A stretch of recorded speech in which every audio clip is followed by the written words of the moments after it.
Hello and welcome to the Practical Leadership Podcast, where leaders share their tools and practical advice to make you a better leader today. Today, I have a wonderful guest.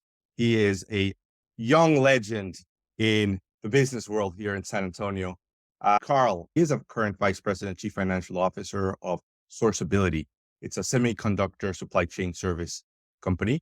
He has also been professor for professional practice in finance at Trinity University. He is well known to have been worked and participated with Rackspace. And during his time, Rackspace went from an $80 million company to 2 billion. Then it went public. Then it went back private and then it sold to a global asset management company. Karl has had a bunch of different leadership roles in the US, in Europe. He's been a consultant. He's been a partner. He's been in business. Done a lot of different things. To me, when I think about Karl, I think about someone that is super aware. I think he understands things at a better and deeper level than most, and he just observes and is quiet. And then when he has to speak, great things come out of his mouth, and everybody's just always listening when he has something to say. He is kind. He's caring. He's a family man. Ladies and gentlemen, Karl Pichler, it is great to have you here today. Thank you. Happy to be here. Thank you, Karl. So I'll tell the audience that there's a lot of humility in you. And when I invited you to the podcast, you're like, I don't know what I'm going to be sharing, what I'm going to be talking about. And it wasn't the easiest gig to get, even though I've known you for a long time. But I know that you're going to blow us away. So before we get started, what's something good that's been happening in your world in the last few weeks or months? Mm. Well, that's always got to do with the kids, right? Seeing them evolve and grow and mature and get better at things is always super exciting. I have three girls. They're 15, 12, and 10 years old. The oldest one is going to Spain by herself for the first time, going away overseas, travel by herself, and live with a guest family. That's super exciting to see that she wants to do that and will do that, assuming that we get the passport back on time. So a little hurdle there. The middle one is playing competitive basketball, and that's a humiliating experience for her because the kids are very determined and the opponents are very strong, and it's a very competitive field. So that teaches her along a lot. And the youngest one did her first skiing by herself experience, which is great. She has special needs, and so it's a little bit harder for her to, you know, engage in recreational sporting activities, but she has been skiing down the mountain without any help. And that was amazing to see. So those are probably a couple of highlights over the last couple of months. Thank you. Thank you for sharing that with us. And it's no surprise to me that, that there had to be something family related.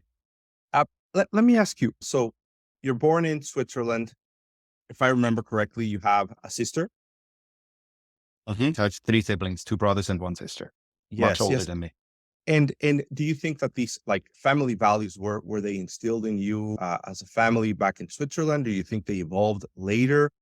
Tell us a little bit about that, right? Because we're going to get into leadership, believe me or not. But I believe that how you take care of people one way is how you take care of people everywhere, and family is very important to you. So I'm curious to learn a little bit about that. Yeah, I mean, my siblings are much older than me. They're 10, 11, and 13 years older. So I was the baby or the accident, however you want to call it. And my mom had me when she was 40. My parents are no longer with us. And, during growing up, it was mostly my mom who took care of us. My dad was traveling a lot business wise. And my mom really managed everything. She ran the household. She, nurtured us, educated us, and she was very important for us. And then my siblings also had almost like a little bit of a parental role for me as well. They introduced me to music. All of them had different flavors of music that they liked, so I got to appreciate a wide variety, a wide spectrum of different music. That was a that was a big influential factor. They coached me on how to choose a career. They were very influential, or still are. And then on my wife's side, she's from Mexico, and for her, family is just, everything. And so I think the combination of those two things are making it clear that, family is probably the most important thing, or is the most important thing anyways in life. So So, and any thoughts on your mother being in her 40s when she had you? Was that was she a little bit more mature and knowing and understanding of the world and a better mother because of that? Or I mean, I know it's difficult to have a reference. You only have one mother, but I wonder because sometimes I think that if I had a child, I'd be so much better father than I was before. So I wonder. yeah, I always think that it's amazing how much freedom and how much I got away with. And I think that has a lot to do with the fact that she had to raise three kids before me. And the fourth one was just like, you know, it's going to go well no matter what. So the ease at which she approached this now thinking back was amazing. Yeah. That is good to hear, and I'm sure that that's will have played an important role in how you view the world. So let's get a little bit into the leadership conversation. When did you first become aware of this concept of leadership? Right, that there's people that lead others, and how wh- how did that evolve for you? Yeah. Actually, I think that's quite a unique story. When I see what my kids do here in the United States in school, the whole idea about leadership has a strong plays a strong role in anything, right? Kids learn early on to assume leadership roles. They participate in school senates and they run for positions and they lead others. We never had anything like that I can remember in Switzerland growing up. Not that it was like a foreign concept or anything like that, but it was not nurtured the same way here. Like I'm always puzzled when you interview young people coming out of college. They immediately want to become a leader.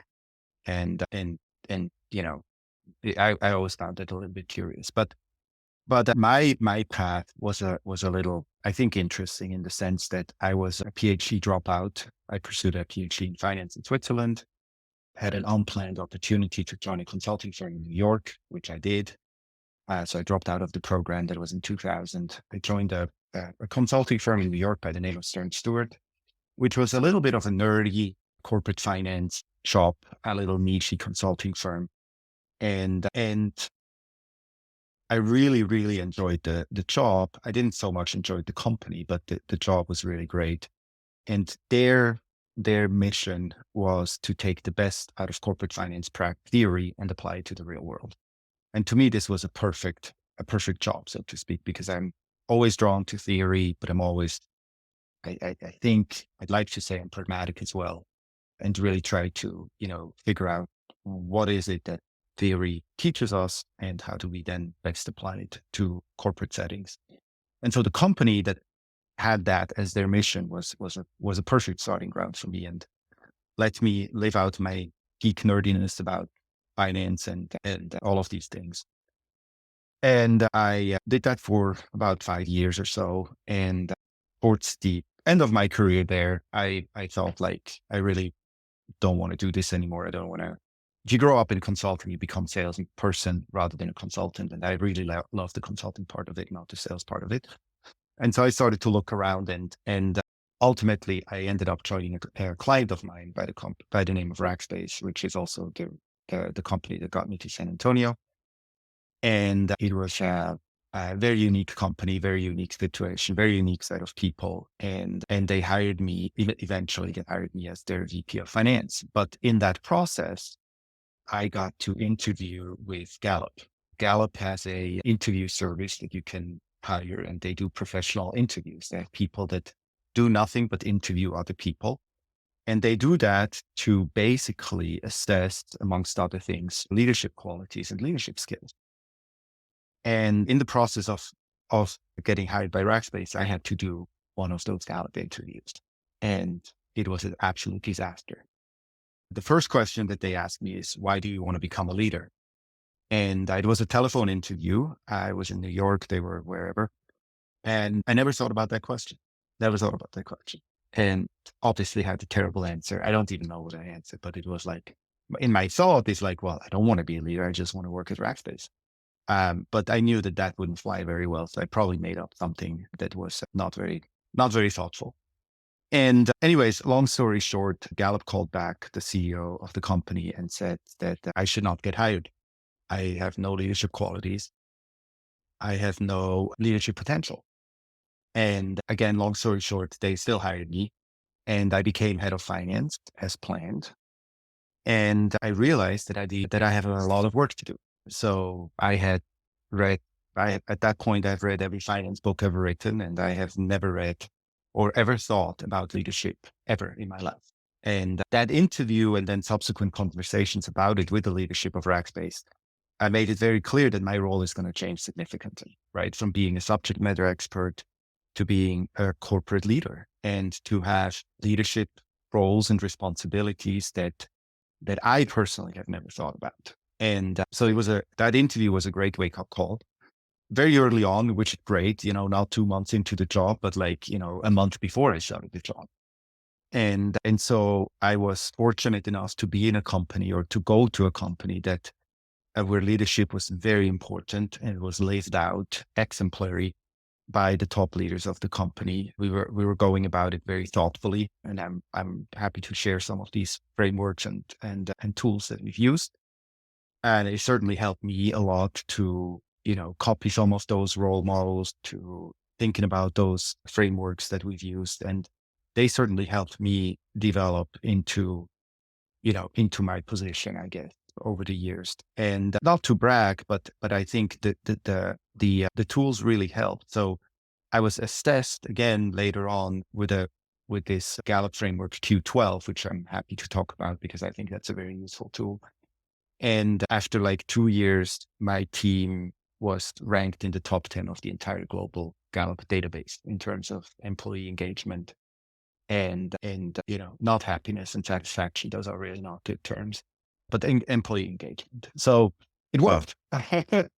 And Wow. also, one of my yardsticks is that I want my people to become, in my case, CFOs.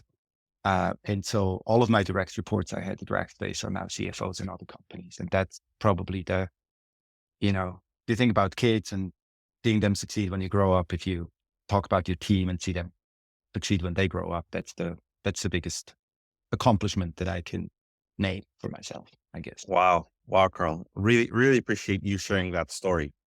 I didn't know it. I did not know this story, and it fits perfectly with what we're discussing here because you don't see yourself as being born a leader per se, right? I would disagree on some levels, right? That you've always cared about people, and I don't think that has changed. But knowing how to care for them and how to care for them in a corporate environment is a different skill set, and in helping them grow and develop in their career paths. And I love that you said it. It's like first you became aware of the gap. You had a willingness and desire to close that gap, and you put in the time, the energy, the effort, the work, and it took you way beyond what you probably would have expected at the time, and then you get the ultimate rewards, right? Obviously, your success with the company, and ultimately the success that other people achieve with your through your training and your guidance. Very, very interesting that it wasn't necessarily a mindset. Remind me, I believe you skied and played other sports. Was it ever competitive in Switzerland? No, not at all. I'm not athletic at all. I never really engaged. I mean, I played a lot of different things. I played tennis, I played squash, I played a lot of ultimate frisbee, or now it's called ultimate frisbee. Back then it was just called frisbee, Nice. and ping pong and pool and all the bar games Yeah. and arcade. I'm the runner up of the Swiss Pac-Man Championship, by the way. Oh, So wow. I'm a kid of the '80s. I grew up in playing video games a lot. Wow. You The early versions. Right now, I can't play it anymore. It's too play a complicated. mean Pac-Man. So, Um, so yeah, yeah. go for it. No athletic background, no competitive sports, Yeah. nothing like that. I asked that because I know you had played a lot of different sports and stuff, and typically, the concept of leadership is many times brought on through sports, but you were like really, really unaware of the big idea, and were a big, as you said, financial nerd that decided to take on the challenge and grow and develop. So you went from I'm not a leader to I need to become one and I want to become a great leader. And you've mentioned a lot of frameworks and tools. Let's give me your broad perspective on what you think leadership is. What is it all about at the end of the day for you? That's a good question. I think there's so many good quotes. I think the one that I usually like the most, or that I think summarizes it well, I think it's from Roosevelt, but I'm not sure, is that and I'm paraphrasing here, is that as a leader, you got to figure out what needs to get done. And then you got to either go do it yourself or get the organization to go do it. And I think that's a wonderful summary in the sense that developing the awareness of, or developing the agenda, I call it developing the agenda, and then executing and getting stuff done are two super important things. So I think as we grow up professionally, I think we learn how to get stuff done, hopefully. But it's very important also to figure out what are the most important things to work on, and then allocate your own resources or the resources of your organization to those most important things. I think that covers a lot. Obviously, we have lots of other things, which is how do you create a highly effective organization? How do you think about developing your individual team members and all these other things? But I think setting the agenda and mobilizing the resources to those most important elements, I think is at the very top. That's how I think. Okay. And that applies to small businesses, medium, large, To and life. unicorns, right? To life, as you said it. So what is your framework? Like how do you first start to figure out what needs to be done? So, you have a new position, you have a new job, you have a new, you're a new board member, whatever situation you put yourself in, how do you go from I just arrived to I have a plan? Yeah, I mean, the obvious one is like you got to be a very good listener. You got to do your own research, right? I mean, I mean, any company that, I mean, unless it's a startup, any company has a lot to tell you, right? All the people that are there, they have their thoughts and views and pain points, and that's a good starting point, right? You interview everyone. Interview sounds a little too formal. You have conversations with people and you get their perspectives and you gather the perspectives and you start to paint a picture in your head on paper, and you figure out what are the most pressing issues, and then you can categorize it, right? Like what are the most pressing issues operationally? What are bottlenecks? What are the ambitions of the company? Does the company have any ambition? Obviously, ambitions drive results. A company that has no ambition is just, at the whim of the market. Maybe they're opportunistic, maybe they're not. But truly great companies require people to really have big, call it BHAGs or whatever concept you want to use, but big goals that are not obvious on how we're going to achieve them, because that is going to stretch their thinking. That's going to make people think about stuff and be innovative, and that drives, future results that are extraordinary. It's almost a required ingredient to get to extraordinary outcomes.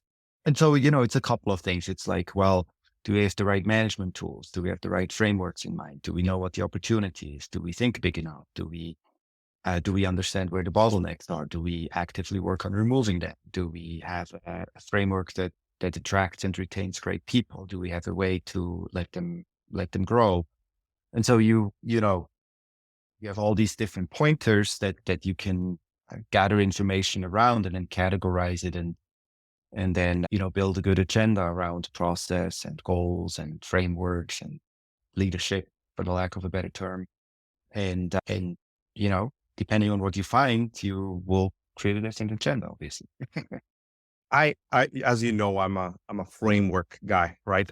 I believe that there's a lot of frameworks, there's a lot of tools that you could utilize. You don't have to reinvent the wheel, kind of, jump on them and utilize Yeah. them. I don't think you should just focus on one tool. I think you should focus on dozens of them. Let me ask you a question that is particularly interesting to me. So you talked a little bit about, a BHAG or ambitious, big heritage, audacious goal for those that are not familiar with the concept.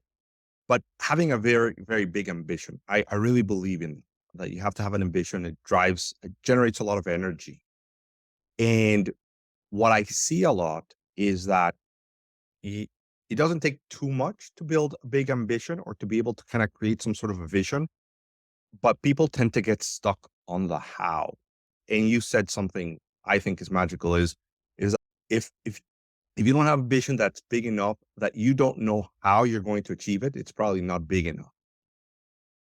How do you work with that? Right. I mean, and again, I sorry to stereotype you or your type, talking about finance people, but typically finance people want to see kind of like the clear path forward, right? The numbers, the forecast, the direction.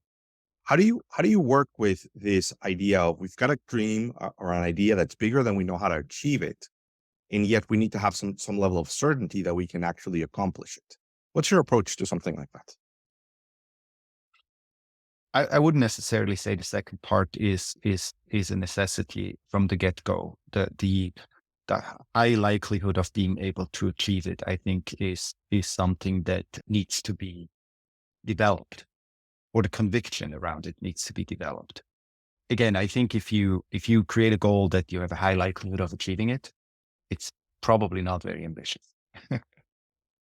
And for example, right, there's many concepts. There's like you're $100 million company. I want to be $1 billion company, right? There's many different ways of achieving that. The likelihood of achieving it is not very high, but it forces you to think about things differently, because if the thinking is structured. And when I say thinking, there's all these management tools that companies do, right? The companies use, whether it's explicit ones or implicit ones. But you have meetings, you have recurring meetings, you have an agenda, you have a goal setting process, you have incentive targets, you have all these different things that you use. You have budgets that all govern the management of the company. And again, if you're focusing on goals that are highly achievable, then you're going to be an incremental improvement type of company, right? Usually you set goals that are a little bit better than what you've already achieved, because everybody believes that they want to get better, or at least that's kind of a good standard attitude, I would say. But how do you get to Mars?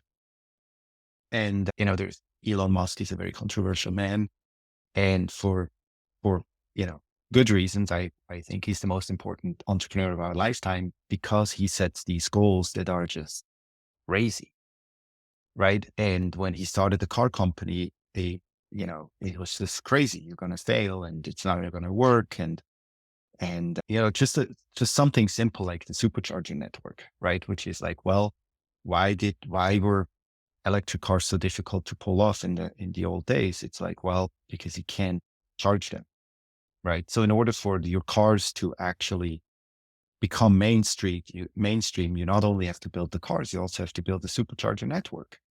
And it's like, oh my God, this is so, it's infrastructure and complicated. And it's not, I'm a car company, not and 10 years later, he has, I don't know how many thousands, tens of thousands of superchargers all over the world. And, he's always being accused of not meeting his timelines and having goals that are crazy, like full self-driving is one of those things. But again, if you don't set these crazy goals, you will certainly never get there. It's like the analogy in the putting, right? If you putt too short, you have 100% chance of not thinking the ball. That's my Um, sport. exactly. So ne- crazy goals are necessary.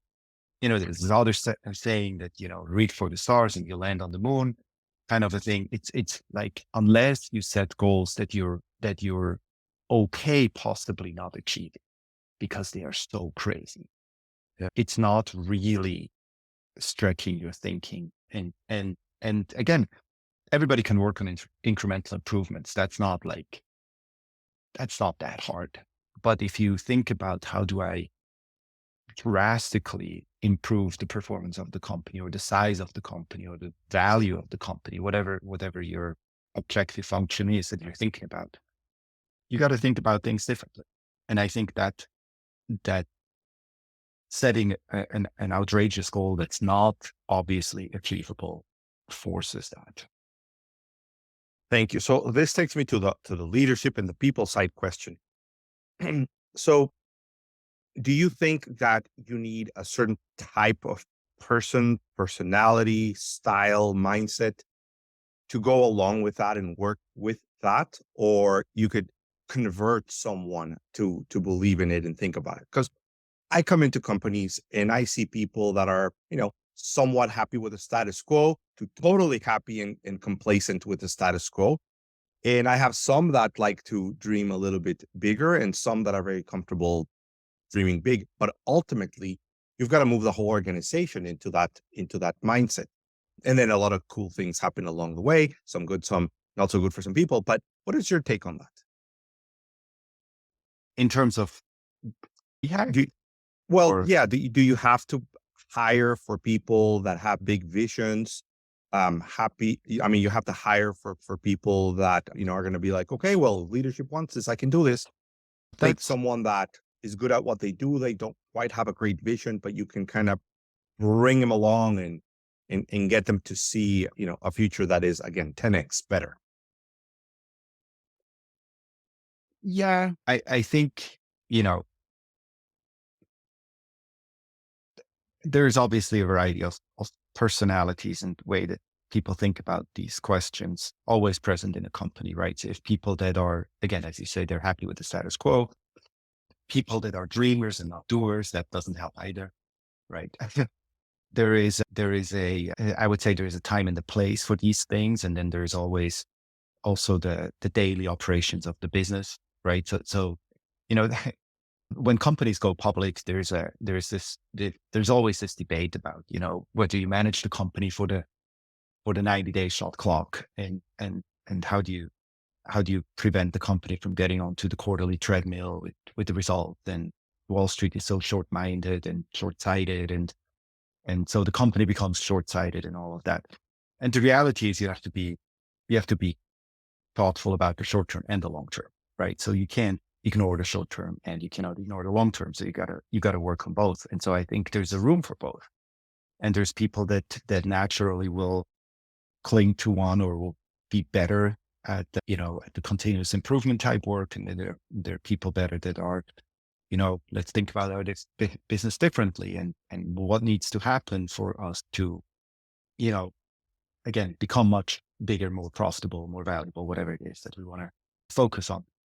And so there's probably different groups of people. There's coaches like yours who help organization, mobilize on that thought. There is probably, again, going back to meetings, there's probably a benefit of compartmentalizing these conversations and to, maybe once a month we talk about our long-term vision. And then every week we're going to talk about con- continuous execution.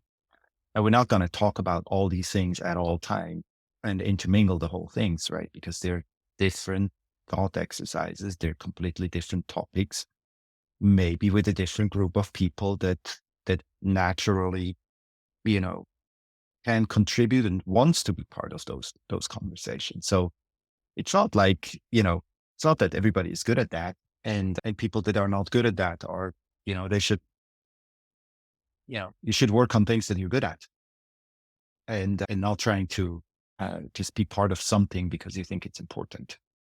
Do you think that holds true even at the management team level, where I mean, obviously you have managers that are more executional and operational.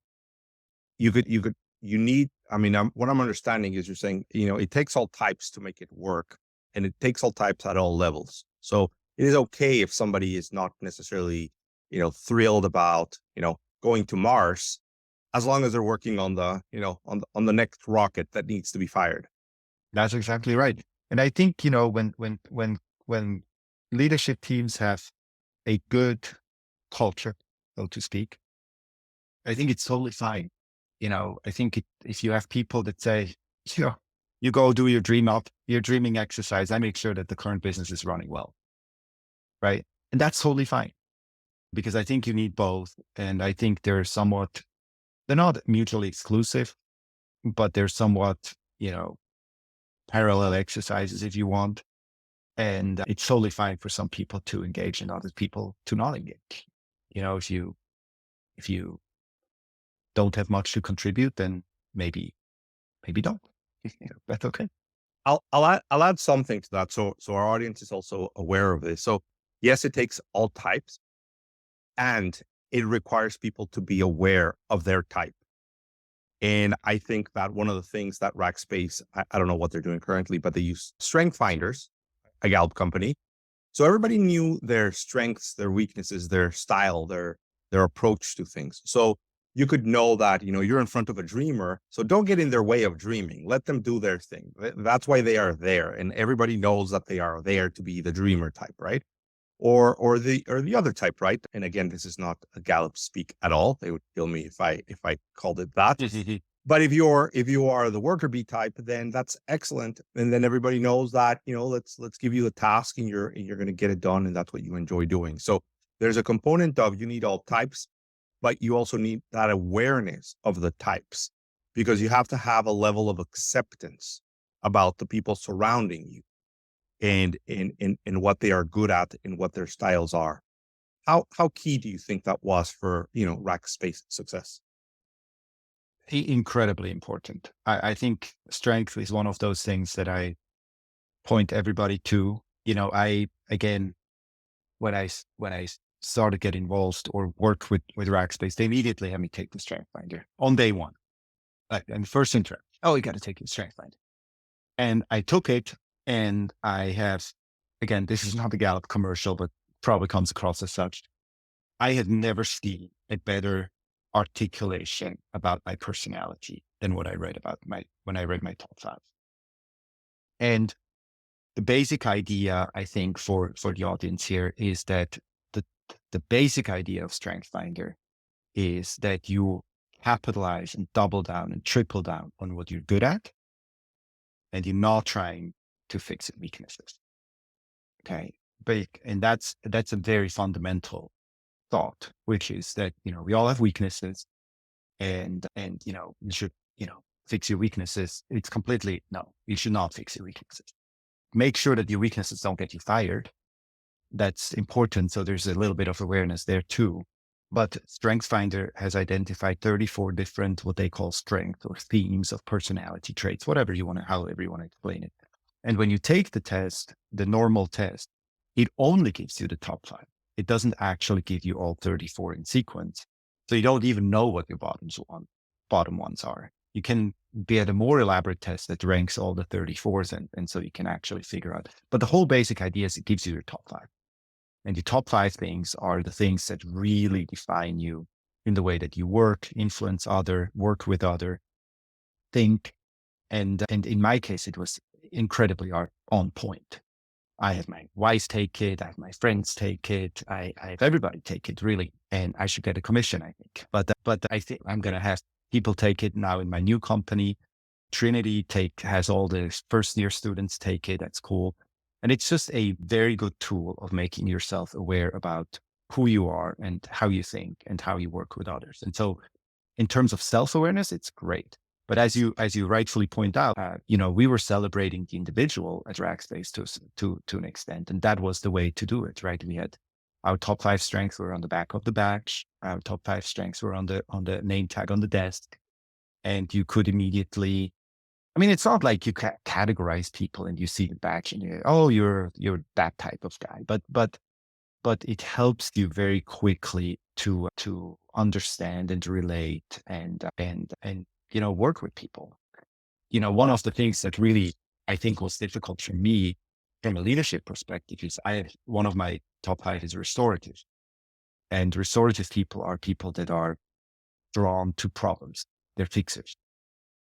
And the way that this manifested itself is that if you work for me, if I have two direct reports and you have everything perfectly under control and your peer has a lot of problems, I spend all of my time with your peer. You get no time from me because you have everything under control, right? From a leadership perspective, that's awful because it's like, I do not give you the proper recognition that you deserve because you have everything under your control. I don't even talk to you. because you got it, right? You don't need my attention. The other guy needs my attention. And that is, under appreciating the successful people was something that I figured out as a blind spot, not because it was a weakness, it was actually a strength of mine that pointed out that I have a huge weak or blind spot for things that go well and for people that take care of things going well. And that was an important one for me to help me in my leadership journey. I appreciate the example because I see that a lot, right? Your strengths can also be your weaknesses. What Yes. makes you good at one thing actually leaves a hole somewhere else or a gap somewhere else. So when you can become aware of it, you can pay it the appropriate attention to it and overcome it. So, when leading people is know yourself, know your team, and understand the benefits of your strengths, but what gaps might be there because of your strengths as well. And then you help your people become aware of theirs, probably, right? Mhm. So how so I guess I'm going to go back to a broader question for you. So when you're thinking about leading people, working with people, helping people, what is like your big approach? So one is like, hey, let's do the research, let's understand exactly where we are, let's understand exactly where we want to be, let's figure out what's getting in our way, craft a plan to get there. But then you said you've got to energize and mobilize people. What's your take? What's your approach in, okay, now we know what needs to be done, we have a plan, we're building a plan now. I want people engaged, motivated, and doing their part.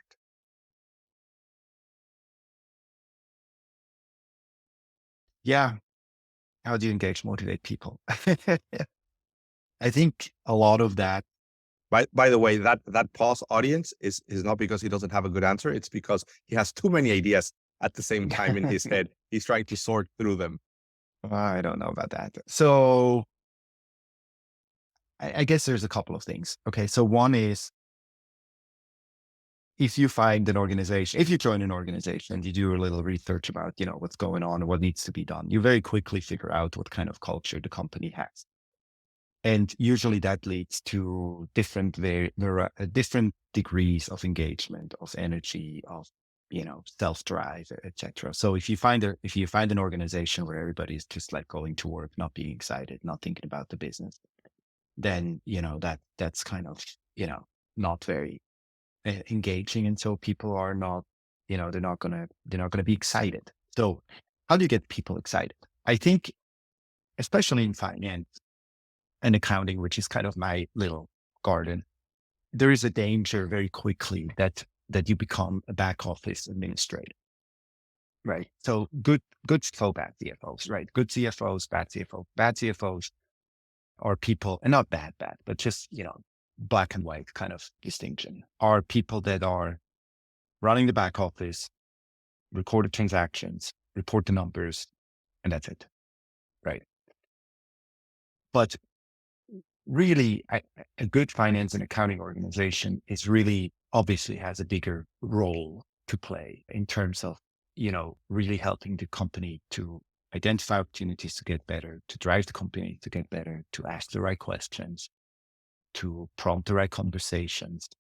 And then also to know that the finance agenda is not the most important thing in a company, right? So I always tell, or I told my students, because my training time is over, that you cannot, especially if you're in a younger company, you cannot impose the finance agenda over the customer agenda, so to speak, right? So the first thing for a company has to be that it has to figure out what it is, what problem it solves, why it is there, why it has a reason to be. And that all has to do with the solution, with the product, with the customer, right?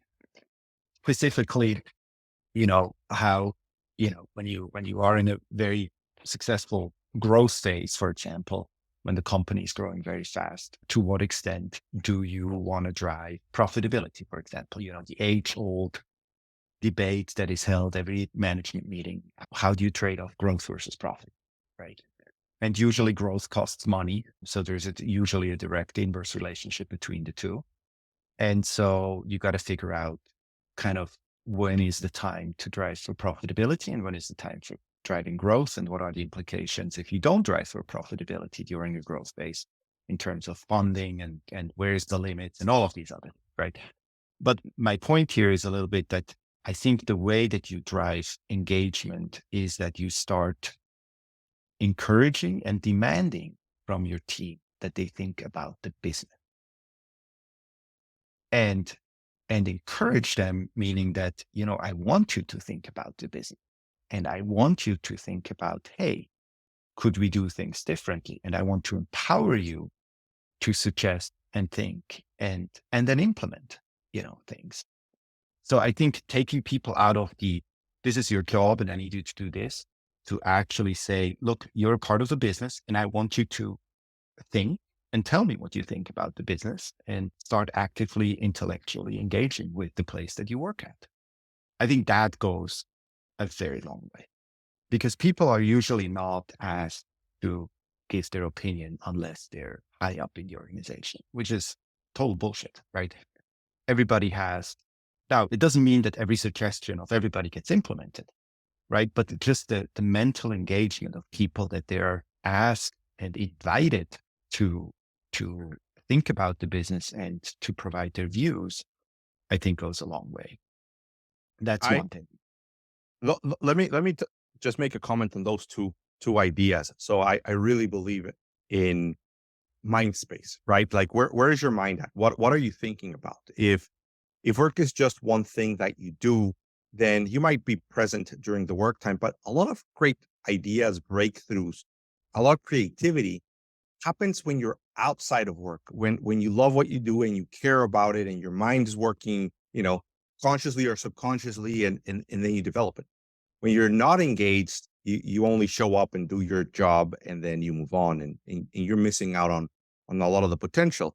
So to me, getting people's mind space is critical. The other big idea I like to talk a lot about is not only do we want our people to think as managers, I think we want them to think as business owners. And that's exactly what you're describing. It's like, look, if you own this business, what would you do? And why would you do it? And let's discuss it, because then that's where a lot of learning occurs, Yeah, right? Like, well, I would do this, exactly and right. then you can have really great conversations. And Yeah, and one last comment is, I think that when we think about finance people, the stereotype is that they're pretty square and they've got a job to do. And the reality is the best CFOs that I know, the best finance people that are actually very creative, right? They are actually very, very, very creative and intuitive. And you'd be like, well, what does intuition have to do with numbers? There's an element of intuition, and sometimes it's hard to explain it. Do you consider yourself kind of to have some of that intuition? well, I hope. It was funny. I was never really the numbers guy. I'm a much more conceptual person than I'm a numbers guy. I actually had to force myself to memorize the numbers of Rackspace, because at the beginning I was just not. I'm not a person who retains facts very easily. I retain concepts very easily, and that's how I think. But once I grew into my role at Rackspace, I had to realize that that's again like with the leadership thing, right? It's just not enough. There are certain blind spots. In my case, it was just like you just have to know all the numbers cold. And that took me some time, but it was a very worthwhile exercise. But yeah, I think I'm more on the conceptual side than on the numerical side. The numbers are what they are, but they're they're just the outcome. They're not really, Yep. they don't drive the result. I am in a way, my question is kind of just a confirmation, right? Because we Yeah. we know there's creativity, and then we know that there's that intuition of being able to use these concepts.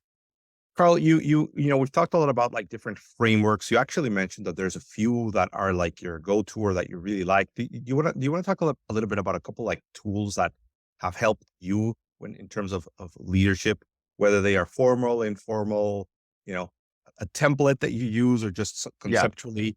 What are some of Yeah. those that you think could be useful? I think let me just add one more thing Please. about the energizing thing. There's two more things I want to add to that. The one is as a leader, I think another way to think about leadership is about setting and enforcing the standards.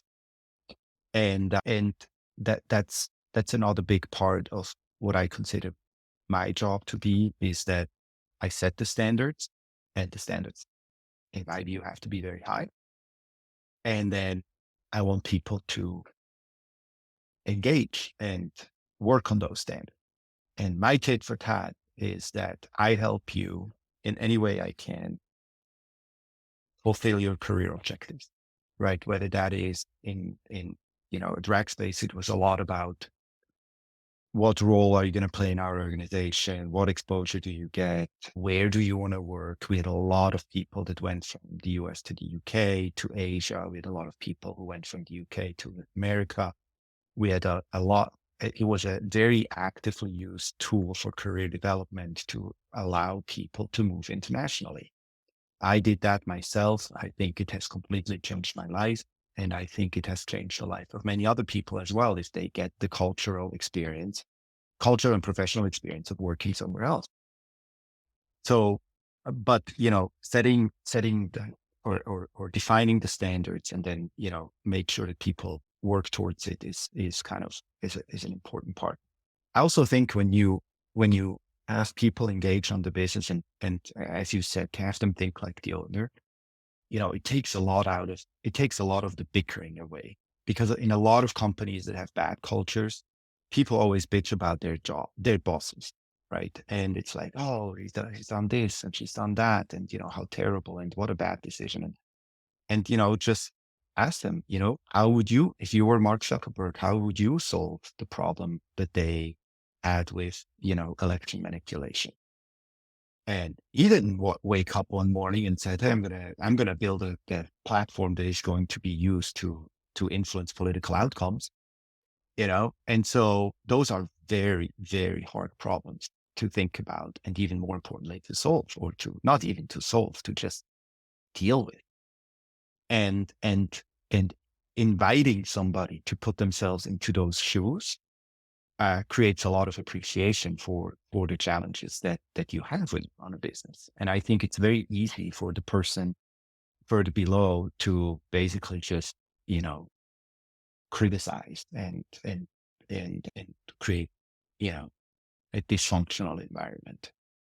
Anyways, that's a little. No, that's amazing. That's amazing. Thank you for stopping me and kind of going back to that, because you just gave us some gems here. One of the things that I can take from this is that there's a lot of empathy and understanding at the same time, which is something that sometimes people think that you could either be one or the other. So you could have empathy and understanding, and at the same time set high standards, right? And have great expectations, Mhm. but always with the understanding that this is for your benefit, right? It's for the benefit of the team member. It's so they accomplish their goals. So the standards are there for their betterment. Of course, they're going to help the company, but they are there for their betterment. And Yeah. and having that empathy and understanding of the situation, so you don't kind of go the easy route of complaining, but rather step into their shoes and say, what would I do? Which makes you think, which makes you develop. Yes. I also think one of the little good questions that go a long way is like the simple thing, like, are you proud of your work?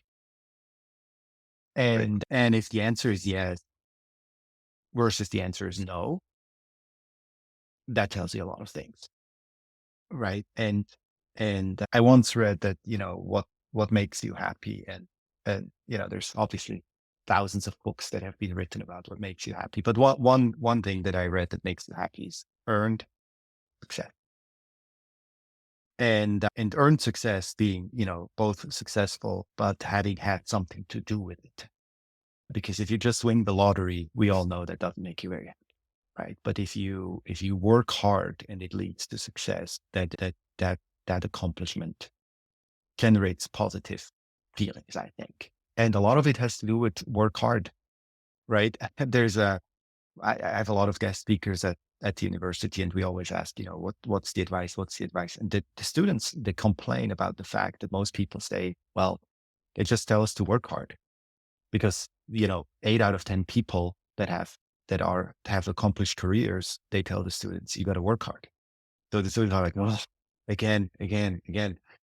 But the reality is that that is a lot of what drives the difference.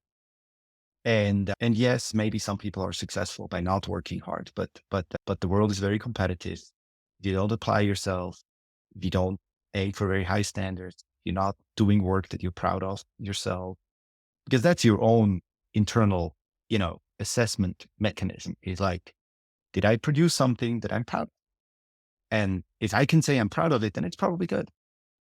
If I'm ashamed of it, or I'm not proud of it, then it's probably not good.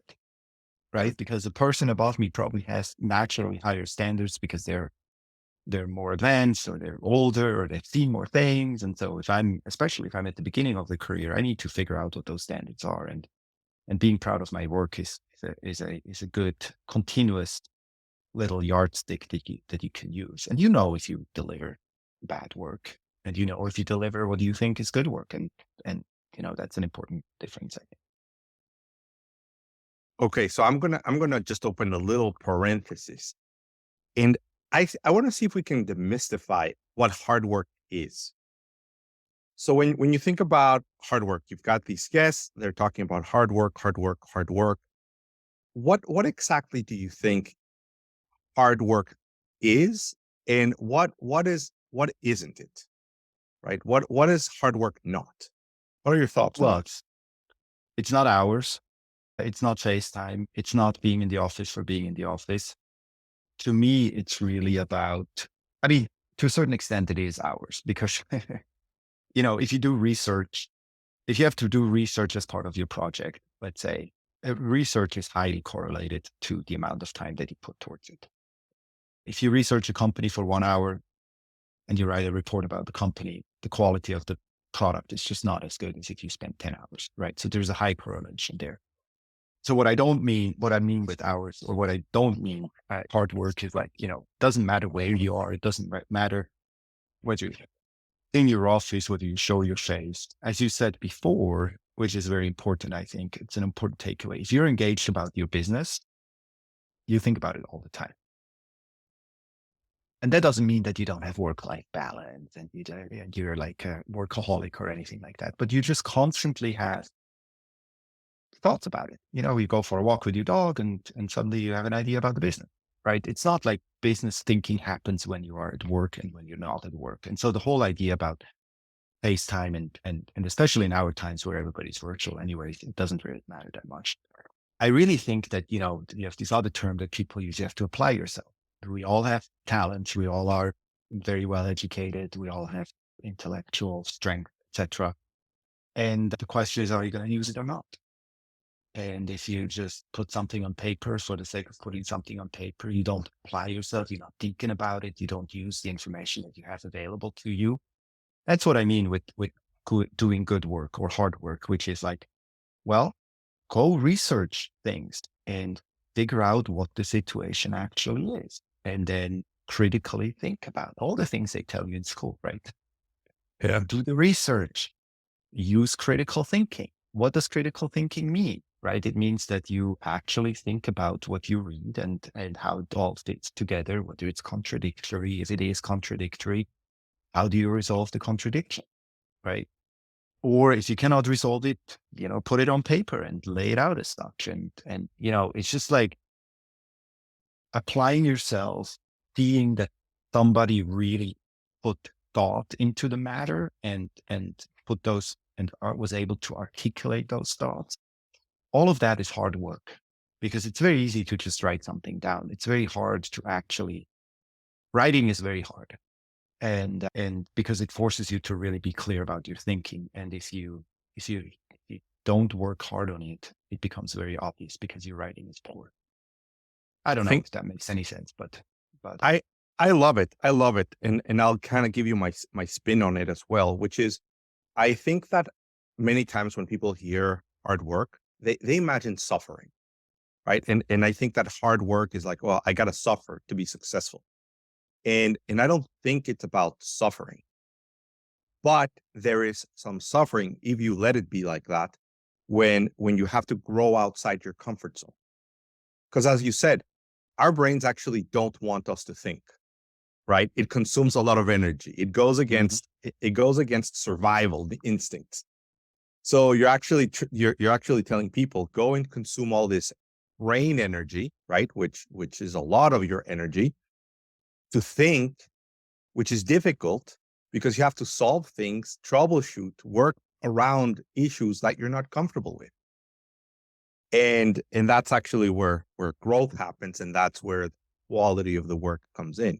So for our audience out there, I think we sometimes have to communicate what with our team what hard work means to us. And as Carl's saying, it's not just the hours. I mean, you could be in an office, 9 to 9, and you're not going to be any better than somebody that could potentially be there 9 to 5, but actually was doing the hard work of thinking and going in deeper and using a lot of energy. On the flip side, there is some evidence and some research that more hours spent in the right place can lead to better quality and better work. But here's the thing: I believe you have to learn how to love doing that work, right? If it's important Yes. to you, if it's important to your job, then you actually have to appreciate it, and that gets us into a whole other subject and conversation. But I'm curious to kind of get your thoughts, Carl, on feedback, right? Because if somebody's going to grow, they're going to have to get feedback, and the feedback has to be about their blind spots or their opportunities. And a lot of people kind of take that in a negative way. What's your approach when it comes to feedback? Yeah, I'm certainly in the camp of people who don't, you know, again, strength finder. I have harmony in my top 10 actually. And harmony is a strength that, drives towards creating harmonious environments. But again, the other way of describing or interpreting the skill is non-harmonious environments sap my energy like immediately. And so, I'm not the best at confrontational conversations or really difficult conversations. But feedback is not exactly that, right? So I think that on a feedback side, I think there's a couple of, again, tools I think that are very important to that I've used over time to hopefully provide better feedback. One is the idea of balancing, and two is really going back to the strength, which is that, especially because there's two things about the strength thing that's relevant in my personal situation, which is not applicable for everyone. But again, my restorative nature will create a feedback list for you that it's all about your problem, right? And because that's what I'm drawn to, I immediately see all the things that are wrong with you and your work, right? Which is very demoralizing, which is not helpful, which is not good feedback, which is not helping it. So so one of the ideas that I think is super helpful is the idea of balancing. So if you give 5 points of constructive improvement ideas, you have to give 5 points of things that you do really well ideas. And if you think about it that way, actually, it goes back again to the strength idea, which is like, what is the most valuable feedback that I can give you? It's not really about things that you've done terribly wrong and trying to fix those, fixing your weakness, but it's really trying to figure out what are the things that you do really well, point those out, explain them, right? Why do you, or maybe have a hypothesis or an explanation or maybe some context building around why do I think you're really good at that? And then really double down on those rather than giving you a long list of things that you didn't do well. And this is a little bit a parenting mistake as well, which I've certainly committed a million times, which is that you always point out the negative, right? With your kids, you always like, oh, this is not good. This is not good. This is not good. You should not do this. You should not do. No, it's never. Hey, you're great at this. Like, no. Let's build you up on this. So I think those are some little things that I think help. Like the balancing thing is very important. I think balanced feedback, and I force myself. I'm not going to give you a negative. I'm not going to when I think about or write down my feedback. I'm forcing myself to have as many positive things than negative things, and they have to be of equal quality. Not just like, I'm going to give you 5 bad things. And then the good things are like, oh, you did a great job. Because you did a great job is like, obviously completely worthless. So they have to be really, like an athletic coach that, thinks about their players and what role they play in a team. And he's really good at that. So let's put her in that position and really kind of give them something that they can build on, not just something that puts them down. And then I think that's great advice. I'll just mention that again, right? So you go into a lot of depth for both the good and the bad, right? Or at least to the same level of depth. You don't keep good Trying feedback to, yeah. shallow and negative feedback super deep. Yeah. And then you had said something which I'm sure you connect all the time, which is at the end of the day, that feedback is not just for the business, it's for their betterment. And it's so they can achieve their career goals and kind of be on the path to get them what they want. So that way, that feedback is not like me demanding of you, but rather is as a coach, it's like, this is what you want to accomplish. This is what you want to achieve. So I'm going to help you by pointing out what is not working. So you know what you need to work on to accomplish your goals, not my goals. Right. I mean, of course, we're going to accomplish all of our goals together. So Karl, I'm gonna go back. I know we've kind of talked about a lot of great things. Let me just kind of see if I can go back to a tool that I think you had in mind that you wanted to share. I don't know if we've covered it or is Q12? yeah, exactly. I think that was it. What you wanted to talk about. Yeah. Yes, Q12 is a tool that we've also used at Rackspace, which is, and everybody can look that up. It's also Gallup. It's basically an employee engagement survey that asks 12 questions that people have to assess. And we use that extensively. We also use the NPS framework from Reichelt that I think is super, super useful. That was only one question. That is the net promoter score for those that are not familiar with NPS. Exactly. And Fred Reichelt was on our board, and he actually coined a phrase together with Graham that we will talk about here in a second.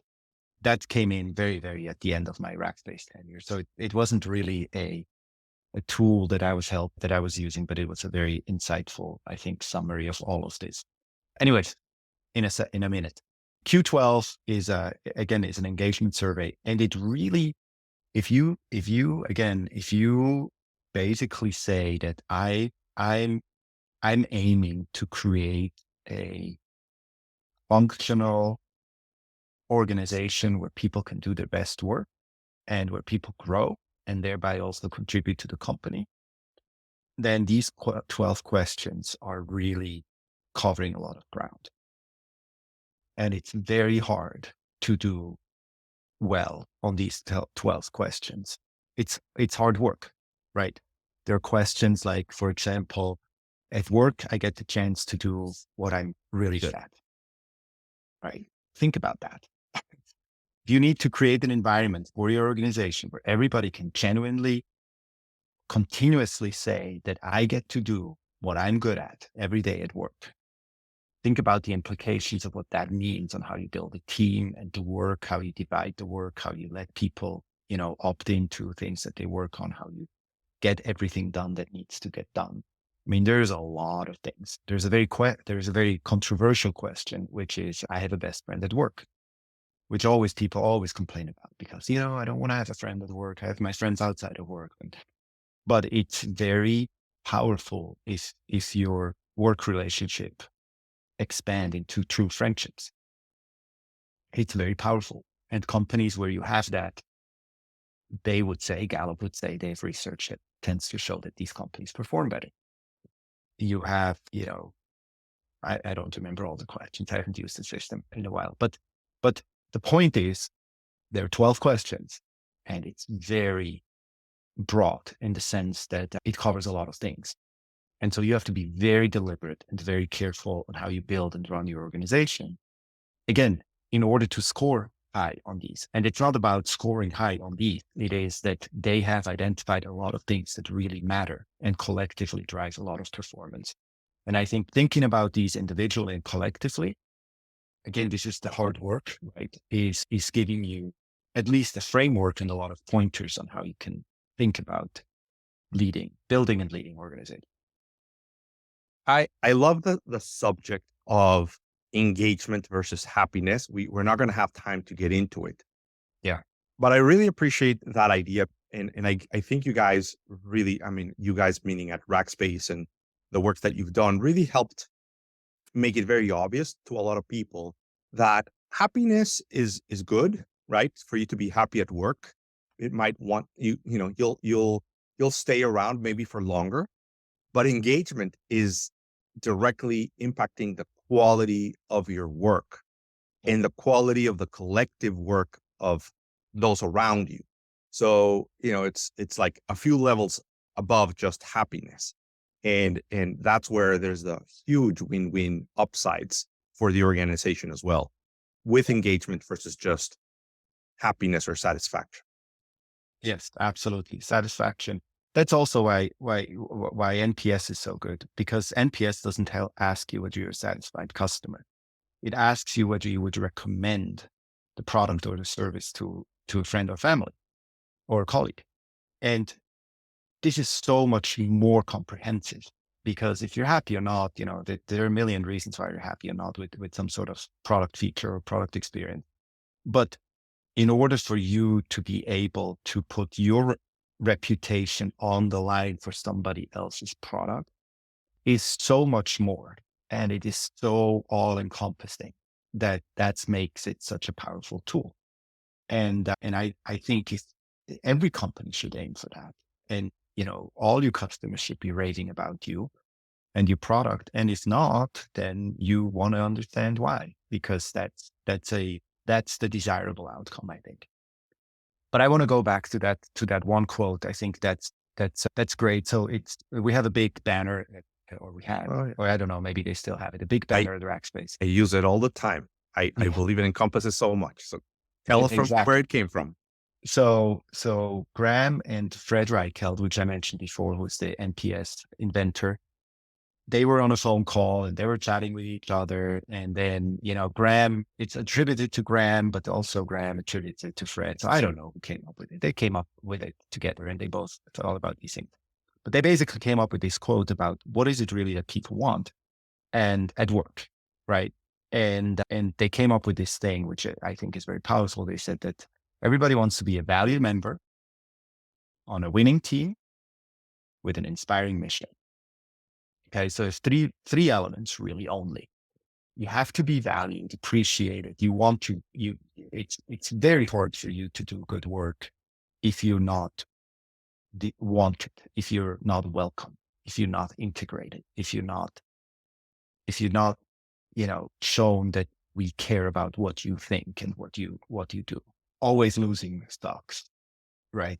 You need to you cannot. I mean, it is so demoralizing. For some people, it's very important to win. For other people, it's not so much important to win. But to never win is really demoralizing. So you want to be part of a winning team, because you can celebrate success. Again, earned success is an important driver for happiness, and so that's super important.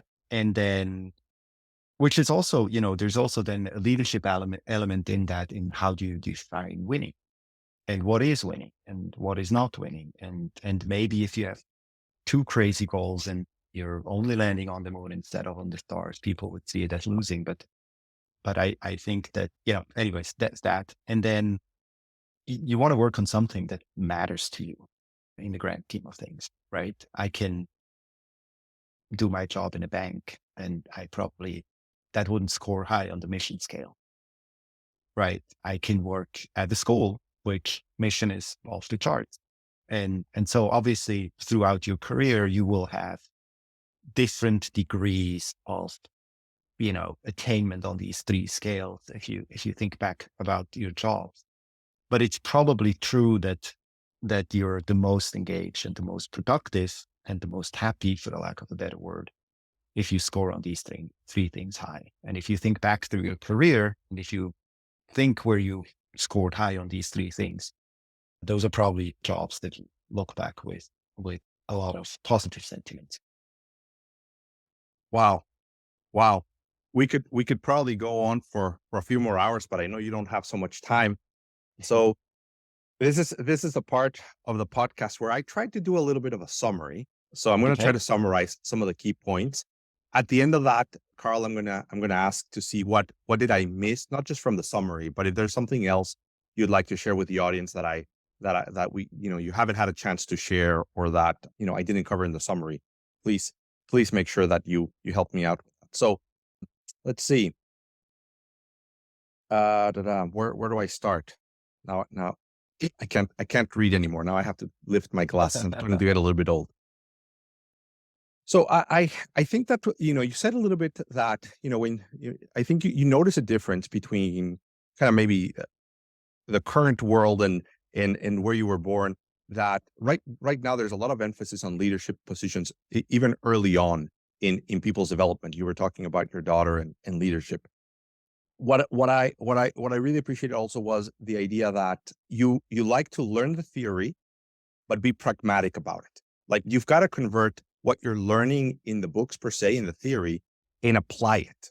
And that's where, you will notice the big difference. So as much as you loved the learning and the thinking, it is ultimately about the doing, and you have that in mind. Using a lot of frameworks and tools without having to reinvent the wheel. It's leveraging them, and then it becomes about what tools to use. What are the best tools that I can use to help me leverage and speed things up? We talked about a lot about Gallup, Strength Finders, Q12. I'll comment on that a little bit more as we go on. Leadership is about figuring out what needs to be done, then developing a plan to do it, and then doing it, right? Creating the agenda. And there was a lot of conversation in how to do that. You said, if I need to create an agenda, I'm going to listen. I'm going to do the research, have the conversations, have the interviews, find the pain points, find the bottlenecks, the blind spots. But most importantly, I think it's the ambitions. What are the ambitions and what are the aspirations? And getting comfortable and making sure that the organization has ambitions that don't necessarily have a clear path on how to get it done or execute. If you have an ambition that you know exactly how you're going to achieve, then it's probably not ambitious enough. And it's where it's significantly ambitious that you'll really get to think, right? Hard work equals thinking a lot and come up with these big solutions. So getting comfortable with the idea of having what might seem to be crazy goals. And we talked a little bit about the team, and the big conclusion there is that, it takes all types. You need people that can have big visions and big dreams, but you need people that can execute. You need people that are working on the long term. You need people that are working on the short term, and everything has to have a place in time. So you're not always talking about the vision. You're not always talking about execution. And again, going back to using a tool like Strength Finders helps people understand what people are best at, so we can focus their energy and their efforts in what they are best at. In that, we build better understanding of yourself, and you build more awareness. So you know what sort of blind spots you might have, or what weaknesses you might have caused by your strengths, and you can do the same for people. So we talked a little bit about, how to get people excited. And you said, look, in finance, it's key to ensure that people don't become back office, that they recognize that they are part of the solution. In other words, they need to think as owners as well, and do some critical thinking about the business, put themselves in the shoes of the people that are having the issues and the challenges, and come up with solutions instead of, any other alternative, like pointing fingers at each other. You said your role as a leader is to set and enforce standards and to help people achieve their personal goals. So you've got empathy on one hand and caring, but because of that, you can set and enforce high standards. You want to achieve great things in your life, in your career, great. Well, we're going to do that through excellence. and you ensure that people are putting themselves in other people's shoes. I think I've mentioned. Great question. Love the question. Are you proud of your work?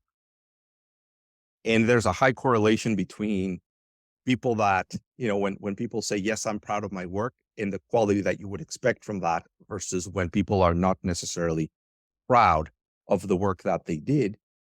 And it took us to another concept of the importance, the value of earned success, meaning you played a role in your success. It wasn't just given to you, which leads to happiness. So you're kind of preparing the soil for, and you're fertilizing it. So great people emerge from it, and great ideas come from that. We talked about, hard work is not just putting in the time, but it's growing outside your comfort zone and investing time in thinking, in problem solving, in understanding, which is not necessarily the path of least resistance. There's actually a lot of resistance because it's difficult to do. You're trying to figure things out that are not, clear and simple. And it's not suffering. It is doing the hard work. We talked about providing feedback, right? So as a person that wants to grow and learn, you're like, well, I need feedback to get better, and you need to be providing feedback if you're helping others. And I really like your formula. If you're going to give, 5 pieces of constructive feedback, let's call it negative, you're not doing this great, then you also have to provide 5 points of feedback of positive things. And you said this, which to me is critical. It has to be in depth. It can't just be high level. And then we kind of, there was a couple of another concept, but this big idea, we want to work in an environment that values you. You are winning, and you're on an inspiring mission, right? So valued team member on a winning team on an inspiring mission. And that is key to your engagement and job satisfaction. I'm looking at the clock. I know we're running out of time, so I'll wrap up my summary with that. Karl, what did I miss? Is there something? I'm sure I missed something. Is there something else you'd like to share with us to kind of start wrapping up for today? No, there's a lot of things now that you summarized it all. No, I think that last piece is really, I think, a wonderful summary of all these things. There's obviously, a lot of things we haven't touched upon. Like, I now have a team of people in Singapore, in China. I have no cultural awareness of Southeast Asia and Chinese culture.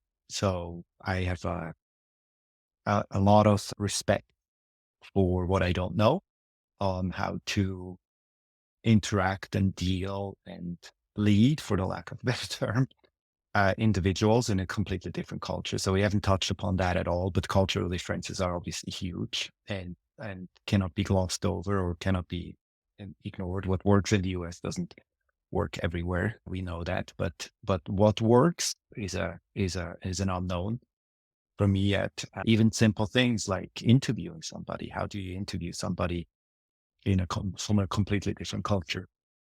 It's an endless learning experience. And so, there's a lot of things. So I guess my point is these tools are very helpful and have helped me a lot. And I was in a company for a long time that was led very well, that allowed me to, copy some of these things for my own benefit. And I would encourage everyone to do the same. You don't have to reinvent the wheel. There's a lot of good frameworks out there. And I don't think there's better ones or worse ones. There are just some that are more applicable and others that are less applicable. But, that's part of the work, is figure out what the organization needs and can benefit. I agree. Thanks so much. So yes, I believe you're going to use your own principles, right? You're going to do the research, you're going to do the critical thinking, and you're going to find out those cultural differences and be able to adapt to them. And just to finally finalize today, what's something you're looking forward to that's happening here in the next, few weeks or months for you? I am going to travel to Singapore and China, which I'm super excited about for all the obvious reasons, just the cultural experience, the professional experience. I'm starting a new job for all intents and purposes. And so that's super exciting. So those two things are great, both professionally on the new company, working with a new set of people, and then, the cultural exposure that it will afford me to have is very exciting. Well, Carl, I can't wait until we do, the follow-up interview and figure out how you've used some of these concepts to get the company moving and going in the right direction. Thank you so much for taking the time with me today. It's been fantastic. So much value, so much to learn from. Really, thank you, Carl, for taking the time. Really appreciate it. Of course. Thank you, Max.